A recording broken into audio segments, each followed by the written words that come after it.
অবরুদ্ধ অবস্থায় রয়েছে। আমাদের এই ৮-৯ মাস যাবত আমাদের খুবই কষ্ট হইতেছে। আমার আম্মু তো পুরোপুরি অসুস্থ হয়ে গেছে। আম্মুর মহিলা মানুষ এভাবে মই দিয়া উঠা গাছ বাইয়া, আমি তো কষ্ট হইতেই আছে, আমারটা তো আর কোয়া যায় না, আমারটা মহিলার সামনে তুচ্ছহীন। আমার আম্মুর অনেক কষ্ট হইতেছে, আমার আম্মুর অনেক অসুস্থ। বাট ম্যাজিস্ট্রেট স্যারে জানাই, সবাইরে জানাইছি, টিউনো স্যারে জানাইছি, মেয়র স্যারের কাছে অভিযোগ আছিল, থানায় জানাইছি, কেউই কোনো সমাধান দিচ্ছে না। শুধু এখানেই সীমাবদ্ধ নয়, তাদের বাড়ি ভাঙচুরও করা হয়েছে।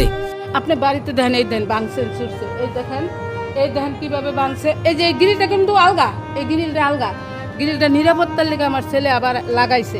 এই গ্রিলটা নুরুল হুদা কারমিন শেখ এটারে দিয়া আমার পেটের ভিতরে বাঁশ দা গুতাইছে, জুতা দা আমার বাইরে আইছে।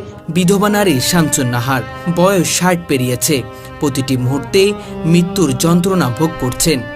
৯ মাস যাবত এই বেড়াটা দিছে। এই বেড়াটা দেওয়ার পর থেকে বাজার সদা ইনকাম দোকানপাটে সকলের না করে দেয়। এই মহিলার দ্বারা যাবা না, দোকানের কোনো সদাই দিবা না। হ্যাঁ, এই মহিলা আমরা বিদায় করে দিতেছি। এই নানান তালবাহানা কইরা আমি কারো কাছে কোনো থানও পাই না, কেউ আমারে জাগও দেয় না। দুই